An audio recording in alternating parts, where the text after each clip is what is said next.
Maka di sini ada gambaran pada kita yang pertama, kalau antum sedang dibimbing oleh Allah menuju kedudukan yang tinggi, maka sadarlah teman-teman, saat yang bersamaan antum tidak akan sunyi dari rintangan-rintangan sekitaran.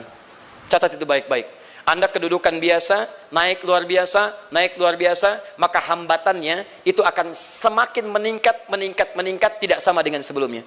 Anda orang kecil, diuji dengan ujian kecil. Anda orang menengah, diuji dengan ujian menengah. Anda kedudukan yang tinggi, maka akan diuji dengan kedudukan yang lebih tinggi lagi. Maaf, Allah tidak akan menguji dedaunan dengan angin yang menerpa akar. Pasti berbeda. Karena angin ketika kedudukan semakin tinggi, maka angin semakin kencang akan menerjangnya. Yuk kita turunkan, jenis ujiannya bisa 3. Bismillah. Tenang aja mas, ya.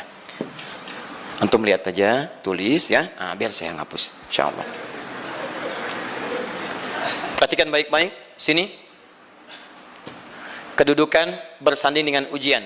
Kalau rumus fisikanya, F berbanding lurus dengan P. Gaya berbanding lurus dengan tekanan. Jadi kalau antum misalnya, rumus asalnya F1 sama dengan F2, gaya gerak sama dengan gaya dorong. Kalau dikembangkan ke sini, tenaga kecil begini, maka yang bunyi kecil. Kalau besar, semakin besar lagi.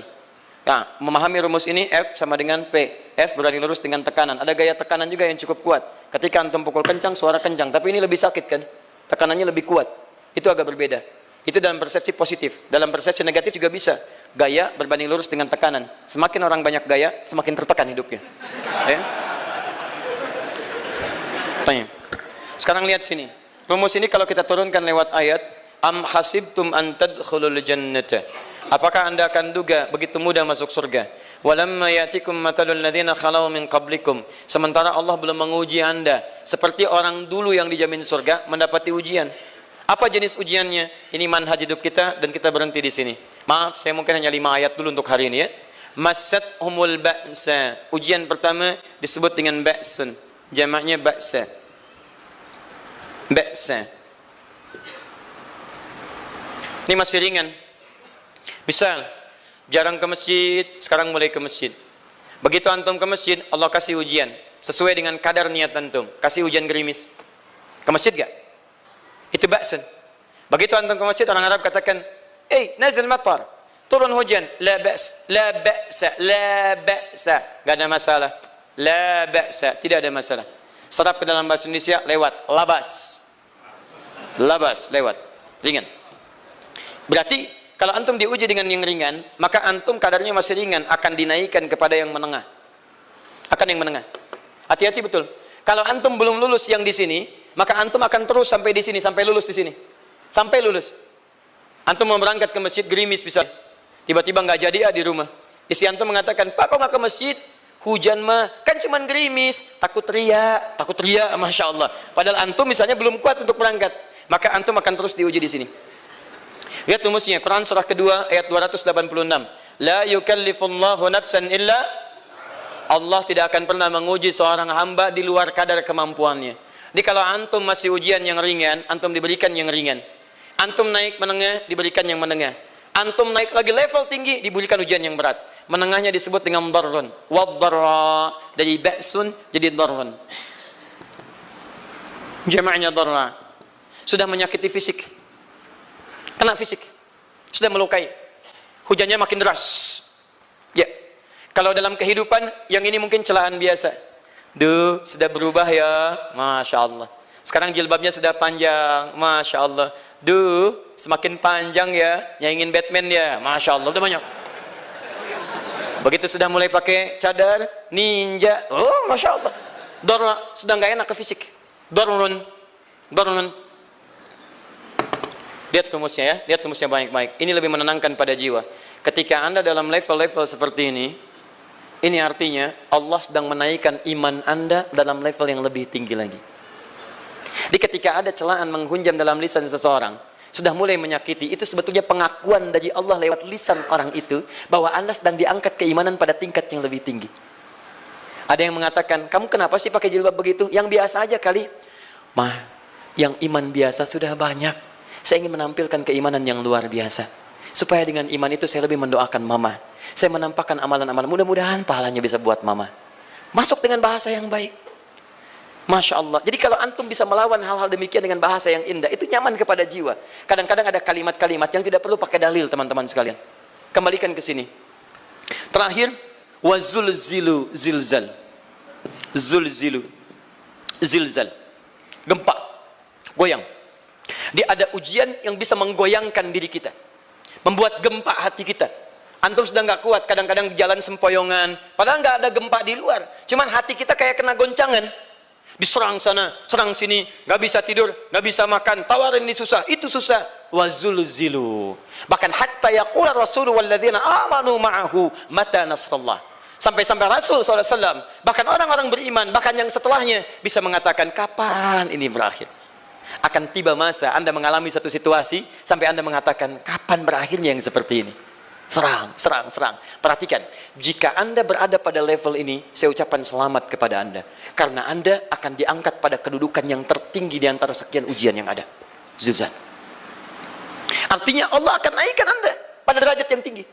Karena hukum ujian tadi, la yukallifullahu nafsan illa wus'aha. Allah nggak akan menguji seorang hamba di luar batas kemampuannya.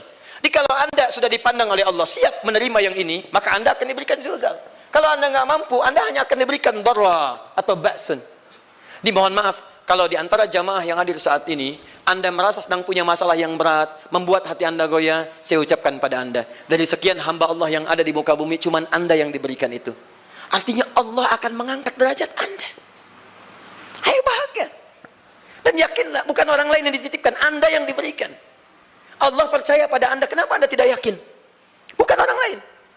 Jadi mustahil Allah memberikan ujian berat kalau Anda nggak sanggup. Karena cuma Anda yang sanggup, Anda yang dikasih. Makanya jangan mengeluh. Jangan katakan, ya Allah, kenapa saya, ya Allah? Why me? Kata Allah, why not? Kamu yang bisa.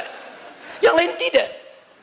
Dan tanpa harus Anda menuliskan status. Memang cuma saya yang sanggup. Oh, Masya Allah. Gak usah. Sadari. Kalau bukan sayang, Allah itu punya sifat adil. Nggak mungkin menukar sesuatu di luar kadarnya. Antum tahu cicak? Halo? Jangan katakan wallahu alam, cicak. Cicak, baik. Bagaimana aktivitasnya? Merayap. Di mana? Dinding. Apa makanannya? Nyamuk. Nyamuk bagaimana aktivitasnya? Terbang. Pertanyaan saya, di mana keadilan Allah menjadikan makhluk yang merayap makanannya terbang? Kalau nyamuk masuk kategori pertama tadi, pintar dan tahu dirinya pintar, jadi mainan cicak. Cicak, ayo tangkap. Cicaknya cuma merayap, dianya terbang. Beruntungnya nggak ada nyamuk yang jenius. Tapi yang paling hebat, perhatikan bagaimana lisan orang tua kita menanamkan kalimat-kalimat untuk menanamkan tauhidullah subhanahu wa ta'ala. Cicak-cicak diam-diam merayap. Perhatikan, yang Allah tuntut pada cicak, merayap kamu. Walaupun cuma diam-diam. Lihat baik-baik, diam-diam merayap. Datang seekor, Masya Allah, ketika dia merayap, nyamuk datang. Lihat, bukan cicak mendatangi nyamuk, tapi nyamuk mendatangi cicak. Kalau cicak tidak merayap, mustahil nyamuknya datang. Allah hanya tunjukkan, kamu merayap ya, nyamuk datang. Sekalipun dia merayap, cuman diam-diam, nyamuknya datang. Jadi hukum Allah itu kalau dipatuhi, nikmat kehidupan. Cicak gak merayap, nyamuk gak datang. Cicak merayap, nyamuk datang. Datang seekor nyamuk. Setelah itu, silahkan. Jadi kalau kita teman-teman ikuti hukum Allah, mau berat, alhamdulillah. Mau ringan, alhamdulillah. Ya mau sedang, alhamdulillah. Begitu diangkat, artinya ada pengakuan dari Allah, iman kita akan diangkat. Cuman, bahasa Nabi Ya'qub alaihissalam kepada Yusuf alaihissalam, mesti ada persiapan dalam mengatasi itu semua. Tidak cukup hanya mendiamkan saja. Maka kata Nabi Ya'qub, jangan kisahkan dulu. Bikin dulu pemetaan-pemetaan untuk mudah mengatasi itu semua. Ini poinnya. Anda harus punya rencana.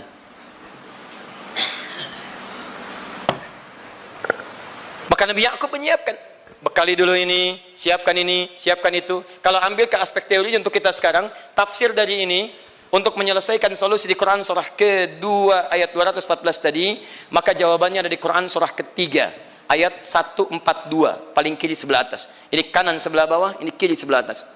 Dan awal ayatnya dibuka dengan kalimat yang sama. Perhatikan, Al-Baqarah ayat 214 kalimatnya menggunakan am hasibtum an tadkhulul jannah. Ali Imran 142 am hasibtum an tadkhulul jannah. Yang Al-Baqarah itu ujiannya, walamma ya'tikum mathalul ladzina khalau min qablikum masathumul ba'sa wad-dharra waz-zulzilu. Yang Ali Imran itu solusinya. Am hasibtum an tadkhulul jannata wa lamma ya'lamillahu alladhina jahadu minkum wa ya'lamas sabirin. Saya tutup sampai sini dulu. Teman-teman perhatikan, walamma, sedangkan Allah ya'lamillahu alladhina jahadu minkum, belum melihat kesungguhan Anda untuk mengatasi berbagai persoalan kehidupan itu. Kalimat jahadu, akar katanya dari kata al-juhdu. Serius, sungguh-sungguh. Jadi kalau persoalan Anda ingin segera selesai, Anda mesti serius. Hei yang sedang kuliah, kalau mau cepat selesai kuliahnya, serius belajarnya. Pahami dengan baik. Kalau Anda nggak pernah serius, bagaimana bisa menyelesaikan pelajaran dengan baik? Hei yang sedang berumah tangga, kalau ingin baik rumah tangganya, serius dalam berumah tangga. Keluarkan hukum-hukum Allah, terapkan dalam kehidupan rumah tangga. Anda akan mendapatkan manfaatnya. Hei yang sedang berbisnis, serius dengan pekerjaan. Karena hanya orang serius yang bisa menghasilkan kekayaan-kekayaan yang terbaik. Serius dalam ibadah, karena ibadah melahirkan keberkahan dengan kekayaan yang Anda dapatkan dari titipan Allah Subhanahu wa taala. Ayo serius. Al-juhdu dibagi 3 bagian. 1, serius dalam merencanakan, disebut ijtihad namanya. Bikin rencana. Misal, maaf, tadi dalam keluarga, kalau diambil kedudukan Yusuf alaihissalam, antum tempatkan itu pada porsi pertama sebagai target. Misal, Yusuf diberikan kedudukan oleh Allah. Bagaimana anak saya punya kedudukan walaupun tidak sama dengan Yusuf alaihissalam? Cari, rencanakan, buat pemetaan. Di masa depan anak saya mesti punya kedudukan. Apa? Kalau dalam kedokteran, kedudukan dokter yang terbaik. Kalau dalam bisnis, pengusaha yang terbaik. Misal, kalau dalam pemerintahan, jangan tanggung-tanggung, jadi presiden, jadi itu. Anda turunkan kemudian pendidikannya dari situ. Ijtihad direncanakan. Masuknya lewat sini, lewat sini, lewat sini, lewat sini. Seperti kemudian, maaf, Hannah dengan Imran rahimahumullah merencanakan hasil yang terbaik untuk Maryam, bahkan sejak dalam kandungan. Quran surah ketiga Ali Imran dari ayat 35 sampai 37, paling kiri pertengahan sampai bawah. Idz qalat imra'atu Imran rabbi inni nazartu, bahkan nazartu ma fi batni muharrara, saya bernazar anak saya yang lahir ini akan punya kedudukan dekat dengan Allah Subhanahu wa taala. Di sejak bayi direncanakan. Mau jadi apa? Setelah itu apa? Jihad. Jihad itu kesungguhan dalam mempraktekkan, mengaktualisasikan konsep yang sudah dibuat. Jangan sampai cuma berdoa, tapi doanya tidak disandingkan dengan ikhtiar, nggak nyambung.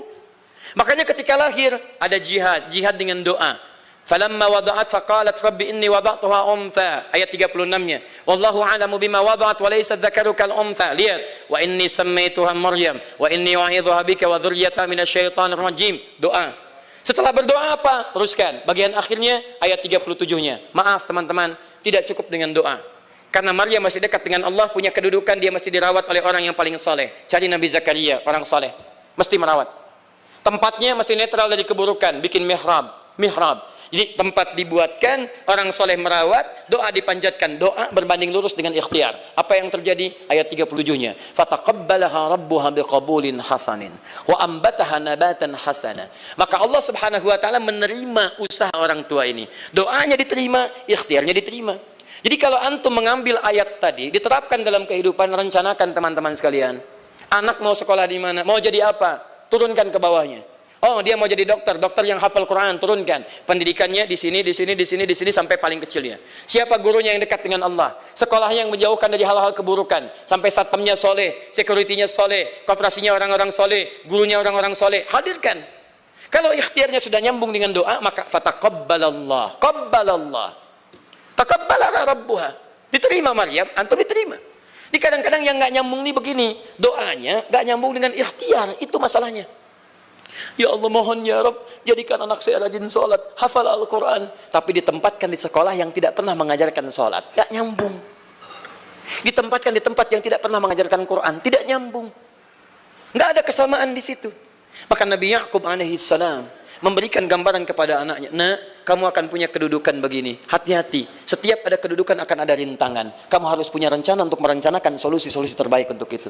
Kemudian yang terakhir, ini yang paling hebat, mujahadah. Perjuangan melawan emosi. Karena tidak sedikit tantangan itu, maaf, yang berat itu bukan menghadapi fisiknya, tapi menghadapi diri kita sendiri. Mau ke masjid, malas, itu yang susah dihadapi dibandingkan dengan hujan. Hujan ada payung, malas mau pakai apa? Maaf, menurun, semangat turun, malas datang, kecewa datang, pesimis datang, lawan, namanya mujahadah. Gabungkan ketiganya, isi dengan sabar. Wa ya'lamas sabirin. Manhaj itulah yang diberikan kepada Yusuf, sehingga Yusuf nanti mengalami tahapan-tahapan kehidupan sampai dengan beliau mencapai puncak tertinggi, disebut kemudian menjadi Al-Aziz, dan disitulah kemudian terbukti mimpinya. Setelah 40 tahun atau 80 tahun disebutkan dalam satu riwayat, maka terbuktilah mimpi ini. Punya kedudukan, bapak ibunya beserta saudara-saudaranya sujud di hadapan Yusuf alaihissalam. Teman-teman, ini baru 5% dari pengajaran yang ada di surah Yusuf. Masih banyak hal yang lainnya. Bagaimana ketika mohon maaf bertemu dengan saudaranya. Saya kasih bocoran sedikit. 10 orang rapat di satu tempat untuk mencelakai Yusuf. Setelah mereka menyimpulkan bapaknya itu lebih perhatian kepada Yusuf. La Yusufu ahabbu ilaina. Yusuf itu lebih dicintai dibandingkan kita pada diri bapak kita. Bapak kita salah nih. Bapak kita salah. Masya Allah. Bapak kita sesat nih. Ya, inna abana la fi dhalalim mubin. Bapak kita sesat banget nih. Salah bapak nih. Ya harusnya kita yang dicintai, kita lebih kuat. Wa nahnu usbah, kita lebih hebat dibanding dia. Rapat teman-teman. Yang hebat begini, 10 orang rapat. Diajukan usulan untuk membunuh Yusuf. Saya mau tanya pada antum, kalau 10 orang rapat, 9 mengusulkan A, 1 mengusulkan B. Kira-kira yang diterima secara quorum 9 atau 1?